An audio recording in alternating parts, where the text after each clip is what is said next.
أستاذنا أبو صادق، إن شاء الله إذا تتوكلون تبدأون القراءة إن شاء الله. يا الله. بسم الله الرحمن الرحيم. راح نقرأ من سورة يونس صفحة 215. أعوذ بالله من الشيطان الرجيم. بسم الله الرحمن الرحيم.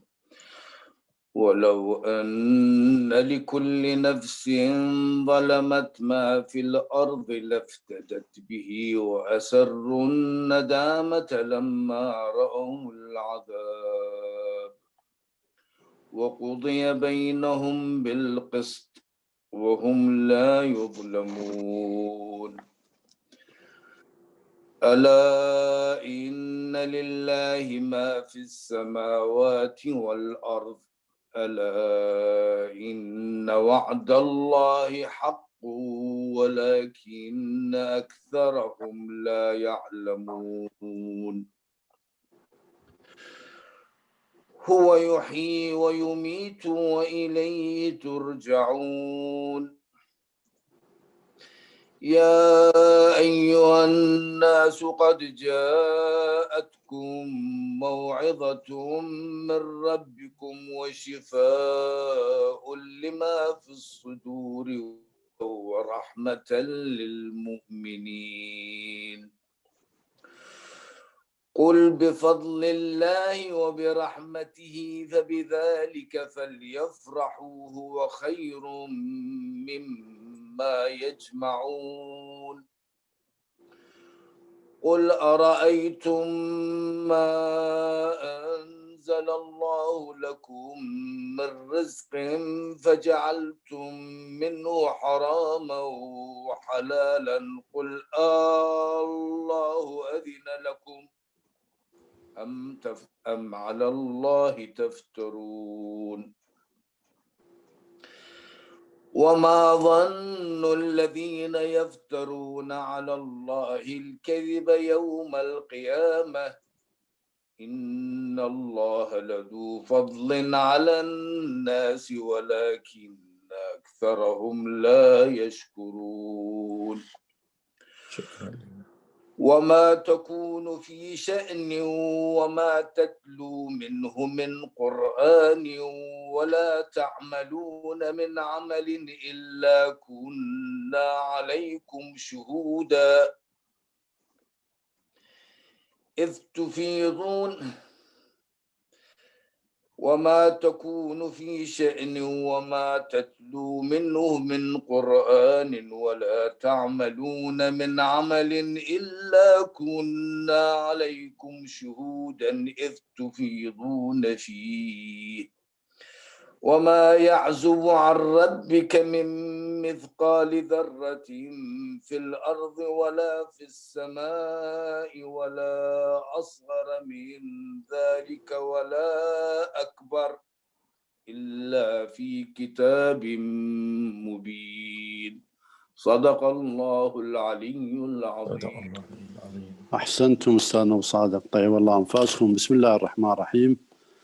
الحمد لله رب العالمين والصلاة والسلام على أشرف المرسلين محمد وآله الطيبين الطاهرين. اللهم صل على محمد وآل محمد. اللهم صل على محمد وآل محمد. أيها الجمع الكريم في لقاء متجدد يجمعنا في ملتقى الثقلين الثقافي. حقيقة هذه الليلة تمثل لقاء متميز من حيث الموضوع والاستضافة، ضيفنا متميز أيضا. كما تعودتم احنا دائما يعني نتطرق ونتناول المواضيع الثقافية والفكرية. هذا اللقاء يمثل انعطافا إلى الشأن السياسي لنتقاسم هموم العراق الحبيب ونستمع إلى تحليل علمي من أحد خبراء الدراسات الاستراتيجية ألا وهو الأستاذ عباس العرداوي. جزيل الشكر. الله يخليكم. أستاذ عباس هو باحث في مركز الهدف للدراسات السياسية وعضو في مركز حمورابي للدراسات الاستراتيجية والأمنية وعضو في مركز الخبراء الاستراتيجيين. أستاذ عباس نرحب بكم أجمل ترحيب وأهلا ومرحبا بكم بين أخوتكم إن شاء الله، والكلمة لكم إن شاء الله حتى تنطلق بنا في تحليلكم عن الضوء في الندوة السياسية تسلط الضوء على الشأن العراقي والوضع الإقليمي. فتوكلوا على الله أستاذنا. نعم، بسم الله الرحمن الرحيم. جزيل الشكر والامتنان للمنتدى والملتقى وإلى إدارته ورواده الكرام، وجزيل الامتنان لما قدمتموه أستاذنا الكبير. نحن أقل من ذلك بكثير.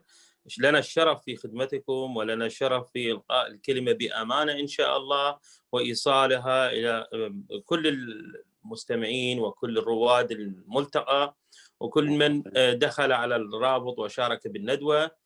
وأشكر جدا اهتمامكم بهذا الموضوع المهم جدا الذي جعلته بعنوان كبير جدا، وهو عنوان الشأن السياسي الآن، أو مجريات الشأن السياسي الآن. نعم، بسم الله الرحمن الرحيم، وصلى الله على النبي الأمين وعلى آل بيته الطيبين الطاهرين. رب اشرح لي صدري ويسر لي أمري واغفر لي ذنبي واعف عني بحق محمد وآل محمد. حقيقة أنا مع تواصلي وياكم قبل أن نعد الندوة كان في بالي أكثر من موضوع، لكن خلال اليومين الأخيرة وخلال اليوم تحديدا بكثافة كان عندي أكثر من لقاء. يعني أحب أنه أطلعكم على ما يجري بقوة خلال اليومين الأخيرين تحديدا، باعتبار أن القوى السياسية خلال الأشهر السابقة، أشهر التظاهرات أو ما بعد التظاهرات، أشهر اللي عدت بها حكومة الكاظمي، ومرورا ب5 إلى 6 أشهر من حكومة الكاظمي، كان المطبخ السياسي ساخن بشدة، لأنه كان لا يرتقب أن تكون هنالك انتخابات قريبة. المطبخ السياسي العراقي، وأقصد به كرديا وسنيا وشيعيا، كان غير جاد في أن يذهب إلى إجراء انتخابات مبكرة، ولا أن يذهب بتحديد موعد انتخابات. للأسف كان هنالك مسعى فقط للإطاحة بحكومة السيد عادل عبد المهدي بغض النظر عن تقييم هذه الحكومة. لكن حتى المشهد يكون واضح، كان المشهد من كل القوى السياسية أنه نعبر أزمة بإسقاط حكومة الكاظمي، نعم بحكومة عادل عبد المهدي. نعم، المشهد السياسي الداخلي اللي هو فوضى عارمة. نعم، اسمحوا لي أن أقول أنها فوضى عارمة، سواء كانت بمطالب الأخوة في تشرين، التظاهرات المطلبية الحقة التي ظهرت وبطنت بها، التظاهرات التي أخذت بعدا سياسيا، الخيم وطبيعتها واستثمارها لما جرى، وتناقضات القوى السياسية في نفس البيت، سواء كان البيت الشيعي أو البيت السني أو بالبيت الكردي. الأزمة اللي تعيشها هذه المكونات الثلاث، أنه قياداتها الواقعية أو قياداتها العميقة، أو أكثر من ذلك دعوني أقول القيادات الجغرافية، يعني الأخوة الكرد وين ماسكين الأرض؟ في كل كردستان. القوى اللي ماسكة سواء كانت الديمقراطي أو الوطني خرج عن دائرتهم برهم صالح لتمثيلهم برئاسة الجمهورية. هذا غير مرحب به بالواقع. أما مرحب به بالسياسة، مرحب به من باب التوازنات السياسية، مرحب به لإرضاء السنة والشيعة، هذا واقع. القوى السنية كذلك من فرزت شخصية الحلبوسي وأخذ مساحة ما بعد التظاهرات لزعامة المكون السني. أيضا القوى الموجودة سواء كانت قوى سنية موجودة في ديالى أو في صلاح الدين أو في نينوى، نوعا ما الأنبار هادئة باعتبار قربة من الكرابلة وقربة من الأخوة، يعني بقية القوى السياسية هنالك، وامتلاك المساحة العشائرية. طبعا هذا بدون تقييم أشخاص، عفوا اسمحوا لي أنه أقيم حالة أو أوصف حالة، مو أقيمها، أوصفها هكذا، يعني هكذا أراها وبدقة وبأمانة. القوى الشيعية متورطة، ما استطاعت تسند حكومة عادل عبد المهدي، وما استطاعت تنتج بديل لعادل عبد المهدي. مرة تزاحمات داخلية، مرة إلقاء الحمل على الآخر والهروب من عنده، ومرة تورطها بملفات. هذه الملفات متعددة، أقصد بها سياسية، أقصد بها أمنية، أقصد بها اقتصادية. ضعف هذه المكونات فيما بينها ذاتيا جعلهم احدهم يلقي الكره على الاخر. بهذا المحصله خرجنا بحكومه الكاظمي. من خلصنا الى حكومه الكاظمي اتكأت هذه القوى السياسيه، بدات تخطط الى ما بعدها. لهذا اليوم هي تتحدث عن تغيير ثلاثي رغبه بعض التحالفات 32 نائب، 35 نائب الجبهه العراقيه، 32 فقط اللي وقعوا على استبدال الحلبوسي، لكن نفسهم لحد الان ما واجدين البديل المناسب لاستبدال الحلبوسي.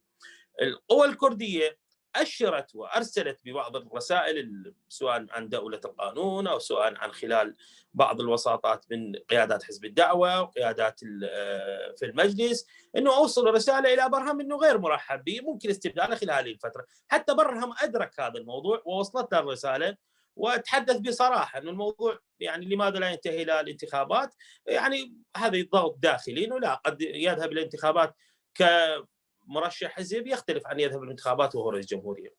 القوى الشيعية حراكها تجاه الكاظمي محدود، تتحرك بالإعلام لا شك بقوة، لكنها في نفس الوقت لا تتحرك في المجال القانوني. لديها قوة برلمانية ما استثمرتها لحد الآن، ما استجوبت الكاظمي ولا سئلته سؤال برلماني ما عدا كم شخصية سئلوا بأسئلة عامة. أدخلهم الكاظمي بأزمات متعددة. موضوع الرواتب مو موضوع هين ويأثر على الجمهور بشكل مباشر. ايضا ما كانت هنالك يعني حركه بالمستوى المطلوب. موضوع الاتفاقيه الصينيه اللي اليوم بدات يسلطها الراي العام اقوى من تسليط القوى التشريعيه، في حين هو المفروض القوى التشريعيه تطالب بهذا الموضوع كونها ممثله لمحافظات محتاجه الى الخدمات. اللجان المشكله، لجنه الماليه مثلا، ما دافعت عن حقوق المتقاعدين واموالهم اللي متحوله بدون اذنهم ومتحوله الى اموال استثمار هي في حين اموال امانه. المعالجات الموجوده، يعني يتصورون ان معالجه الاقراض او الاقتراض هي معالجه يعني تنهي الملف، تنهي القضيه، لا، هذه مرحله تخدير الى 3 اشهر قادمه. شنو السيناريو القادم؟ شنو الحراك اللي عندهم؟ مجرد الاقاله ما راح يوفر الرواتب، لان هذا ادركوه. التحرك على المستوى السياسي والتحرك على المستوى الاقتصادي هم ما تحركوا حقيقه. طرحنا كمراقبين بدائل انه انتم بادروا بالمهمه، انتم بادروا الى ايجاد حلول، جمعوا الخبراء وجلسوا معهم في البرلمان وحلوها، مثل ايطاليا من دخلت بهذه المشكله، مثل غيرها من الدول من دخلت بهذه المشكله، جابت الاختصاص ومكنته، وفرت له الغطاء السياسي اللي خبير اقتصادي يقدر يحل هذه الامور، وعشرات الحلول موجوده. ليش نذهب الى زاويه حاده في زاويه الاقتراض؟ ليش؟ هذا يحتاج الى جواب. بعضهم يراهن على انه تنتهي هذه الفتره الانتخابيه مع فشل للحكومه، وبالتالي ما راح يتجدد لشخصيه الكاظمي او المحيطين بشخصيه الكاظمي باعتباره كتحركات سياسيه. وبعضهم لا، يقول لازم يعني في نهايه النفق يرضخ الكاظمي الى راي القوى السياسيه. اللي يهمني انه انا وصفت هذه الثلاث حالات حتى تكونون على بينه انه الثلاثه الفئات الكبرى اللي هي تدير السلطه التنفيذيه والتشريعيه والسلطه سلطه الرئاسه اللي هي السلطه الفخريه، هذه ما منسجمه، وبالتالي اي خليط ما منسجم ما ممكن يطلع به قرار من صالح المواطن او قرار منسجم.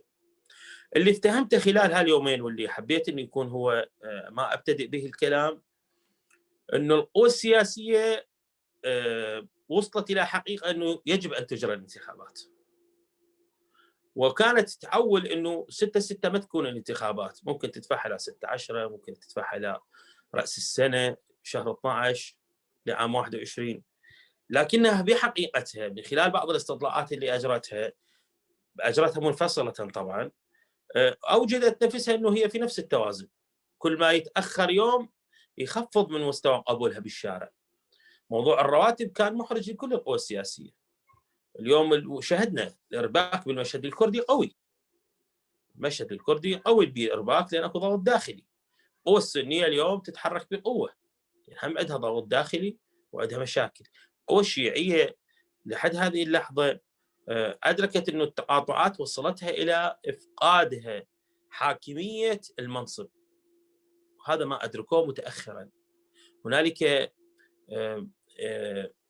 محاوله انتزاع حقوق هذا المنصب، يعني تقليم هذا المنصب اللي هو رئيس الوزراء، تقييد هذا المنصب من خلال لجنة التعديلات اللي كانت مطروحة، من خلال الطرح اللي جرى بالشارع، من خلال طريقة الفرض للشخصيات، من خلال الدخول على مكونات المناطق الفرات والوسط والجنوب والدخول إليها من خلال المظلومية والمحرومية، يعني الكثير منها. ممكن هذا الموضوع اللي أثار حفيظة الجميع هو موضوع الاستثمار السعودي، وهو موضوع يعني رغم أنه إحنا أكو ضرورة للاستثمار لا شك، يعني مو مع أنه نغادر الاستثمار، لكن أي استثمار فرق ما بين أنه تستثمر بمزاجك وبقانونك، وفرق ما بين تستثمر بإرادة خارجية. نعرف كلنا الاستثمار السعودي جاء بقرار أمريكي، الاستثمار السعودي إلى شواهد سابقة، إلى في اليمن وإلى في السودان وإلى في لبنان وإلى تجارب سابقة يعني واضحة مع مصر. والنتيجة أنه الأثمان سياسية، أنه يكون الثمن سياسي وأنت عندك إرث من مشاكل. 111 سجين محكوم إعدام لحد الآن ينتظر تنفيذ حكم الإعدام السعودي، 50% من السجناء اللي هم 11,400 في سجون العراق من الإرهابيين هم سعوديين. 50% الأخرى يا أما مروا يا أما دعموا يا أما حرضوا. عندك 5000 شهيد، 5000 انتحاري على أقل تقدير. إذا كل واحد استشهد أمام 2 فإحنا أمام 10,000 شهيد على أقل تقدير، هكذا أتحدث يعني أقل تقدير. عندك تجريم للمنظومة، عدم اعتراف بالنظم السياسية، فتاوى تكفيرية. كل هذا الإرث ما ممكن أن تغادره وتذهب إلى محاولة الاستثمار دون أن تكون هنالك على أقل تقدير سلسلة اعتذارات وسلسلة تعويضات وسلسلة تفاهمات وزرع ثقة. هذا دفع اليوم إلى وجود لاعب قوي جدا وهو اللاعب العشائري.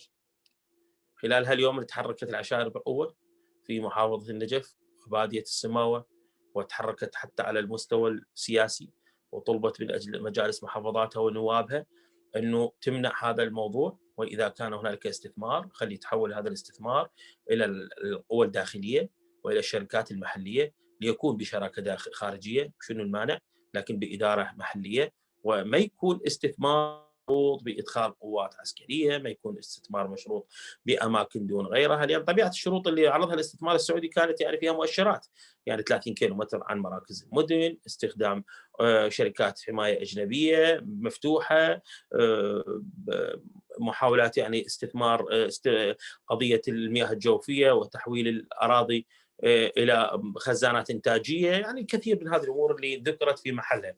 أنا اللي يهمني شنو؟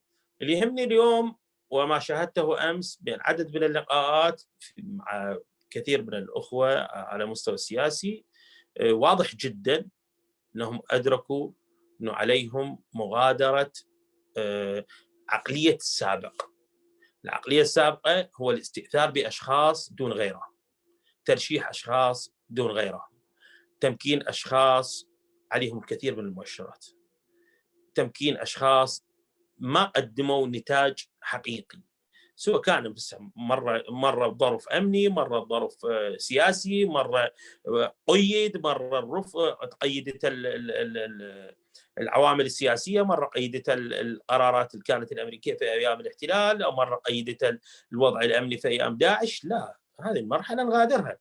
عندنا جيل من الشباب وعندنا توصية من المرجعية العليا تحدثت بشكل صريح عن ضرورة تمكين النخب والكفاءات. إذن هذه نقطة ننطلق منها، وننطلق من هذه النقطة إلى إيجاد نخب وكفاءات. وقبل أن نذهب إلى الكفاءات، حينما نجد النخب نجد النزيه في النخب. النزيه أولى من الكفوء. الكفوء يتدرب ويتدرج وممكن يتوظف، ممكن يكون معاه طاقم، لكن يجب أن نحتاج إلى النزيه. المرحلة القادمة حسب بعض الاستطلاعات تتحدث عن هنالك 20% من الأصوات ستكون أصوات مبعثرة. هذه 20% من الأصوات المبعثرة ستضيع بتحالف بقوة جديدة أنشئت خلال هذه الفترة. هذه القوة الجديدة يعني مو كلها معربة أو معروفة الجهة، لكن على أقل تقدير راح تشكل نقطة ضياع. هذه نقطة الضياع ستأكل من كل جرف القوى السياسية، لهذا الكل شعر بقوة الداخل عليه وذهب إلى محاولة استبدال بعض الطرق في التعامل مع الجمهور، خصوصا أن موضوع الانتخابات والقانون. يعني أنا أعتقد القانون من ناحية المواطن جيد جدا، بغض النظر عن الخسارة بالأحجام للقوى السياسية، لكن هو ما راح يصير خسارة بالأحجام للمكونات، لكن راح يصير بتمثيل أكثر للمواطن، باعتبار أنه المعروف في منطقته، المعروف في ناحيته، المعروف في وجهته، هذا راح يكون هو الصوت المدفوع، هذا راح يتحاسب جمهورا، يعني هذا راح يكون على المنطقة بعينها.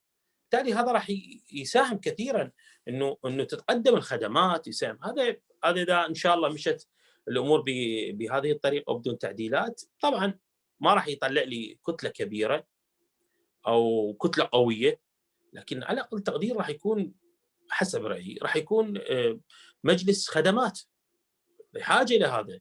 المجالس النيابيه السابقه فقدت رونقها من خلال عدم تنفيذها لوعودها للشارع العراقي. كلها كانت تتحدث عن توفير خدمات، كلها كانت تتحدث عن مراقبه ومتابعه ومحاسبه. ما شاهدنا يعني اليوم احنا كنا نشكر موقف الاخ السوداني محمد شياء السوداني في موضوع معالجه موضوع الشركات الهاتف النقال وايقاف سرقه المواطن، وموقف هذا جيد. لكن لو كل نائب عندنا من اصل 329 325 انه كل واحد بعدهم يمسك له ملف، والله ما يبقى عندنا ملف. لكن هذا التباطؤ هو جزء من اثمان تدفع سياسيا. يعني انا ما اول ان الموضوع هو فقط قله اهتمام، لا، هنالك تورط لقوى سياسيه كبيره. الشركاء ليس بشركاء صالحين، اغلبهم شركاء مشاكسين، عمدوا بشكل كبير الى يعني الضغط الى حد نزع الجلد من بعض الشركاء من اجل مصالح. يعني الموقف الاخير للقوى الكرديه موقف كان مستغرب. يعني انت تتحدث عن من 2014 لحد الان ما تقبل لا نقيس الايرادات ولا نحاسب على الايرادات. حينما نمر بازمه في بغداد ونحتاج الى ان يكون هنالك موقف لتنفيذ وعود سابقه، وعود اللجان اللي جتي من شمال العراق واللجان التي شكلت حينما غادر رئيس الحكومة إلى الشمال وتحدثوا بشكل واضح عن تسليم إيرادات واستلام واردات من بغداد واستلام الحقوق، كانت تتحدث عن تسليم. اليوم من يتضمن هذا في قانون ويلزم به الأخوة الكرد يرفضونه، في حين هو عمره 3 أشهر. يعني أنت رفضت أن تلتزم 3 أشهر من أجل أن تستلم استحقاقات 3 أشهر، في حين بغداد ساكتة عن 6 سنوات. أنا أعتقد الموضوع بقصدية. للأسف أغلب القوى السياسية الشريكة دائما تحاول أن تخلي بغداد ضعيفة، وقيادة بغداد ما استطاعت أن تتناول بهذه القضية، ما ذهبت إلى أخوة من القوى السياسية التي ترفض هذا الانطباع. كثير من القوى السنية غابت عن المشهد للأسف خسارة. عندها مشروع وعندها مشروع اسمه العراق ونستطيع أن تحتوى بالتفاهم، لكن غيبت بسبب رفض قطري، بسبب رفض سعودي، بسبب رفض تركي، بسبب رفض أمريكي. هذا الثمن اندفع كليتنا حقيقة. مثل ما برزت عندنا قوة كردية رفضت هيمنة الحزبين وتحدثت ونزلت ب6 مقاعد من أصل 25 واستطاعت أن توصل صوتها. شنو اللي سوته لها بغداد؟ ما دفعت لها الرواتب بشكل مباشر وتعاملت مع المحافظات. حينما صار هناك قانون الادخار ما تعاملت مع السليمانية ومع الهوك بانفصال وبإعطاء حقوقهم، في حين هم ادخرت عندهم الرواتب أكثر من 6 أشهر وصارت تظاهرات وانخذل القوى اللي وقفت مع بغداد وانسجن بعض النواب وتعاقب بعض القوى السياسية وانغلق برلمان كردستان. كل هذه ما استثمرتها بغداد. ليش؟ لأن مثلا القوى البرزانية بيناتها وبين بغداد اكو تحالفات وبينها عندها 25 مقعد وقرارها مهم في توازنات بغداد، فضاعت تلك القوة. لا، لكن لو كانت هنالك إسناد لهذه القوة اللي تنشر تسعى إلى رفض الدولة العراقية، إلى إسهام في الإبقاء على غطاء الدولة العراقية على كل الأرض العراقية، هذه اللي كان المفروض أنه تدعم وتسهل مهمتها في التعامل والتعاطي. وصدقوني حتى موضوع الرواتب وغيره كان ينحل. كل هذا حقيقة مجموعة هموم ومجموعة مشاكل. بالأخير يعني اسمحوا لي أقول أنه أنا متفائل بنقطة مهمة جدا. اليوم أجريت استطلاع في صفحتي، وقبلها أجريت موضوع فيه تساؤلات كنت طارحها، إنه إحنا شنو اللي محتاجينه؟ نكون نعرف شنو اللي محتاجين. أنا أعتقد إنه ما بعد ما حدث من التظاهرات، بغض النظر عن السلبيات اللي حدثت فيها، لكنها ساعدت كثيرا أن تكون هنالك وعي لدى طبقة جديدة شابة ما تتحمل إرث ما جرى، لكنها تسعى لبناء متقدم. هذه تحتاج إلى تهذيب وتوظيف، لأن هي تتعامل بالمجمل، تتعامل بالمطلق. الكل فاسد، الكل مطلوب من عنده أنه يتحاسب، الكل مدان، الكل. هذه تحتاج إلى أن تفهم الحالة، لأنها شئنا أم أبينا تمثل كتلة جدا كبيرة من مستقبل العراق، وتمثل كتلة كبيرة في توازنات الانتخابات، وبالتالي هذه تحتاج إلى أن نواياها الحسنة أنه تتنظم وتترتب قضيتها. ولا بغض النظر ما ممكن لا الجوكرية ولا غيرها يصادر رأي كل الشباب العراقي. شفنا خلال هاي الفترة وفترات إن شاء الله القادمة يبدو أن هناك شباب بدأ ينضج عنده هذا الموضوع. بدأ الأخوة خريجين القانون، الأخوة خريجين الإدارة والاقتصاد، بدأوا يفهمون أنه جاي يتحركون هم يكون أداة بناء الدولة العراقية.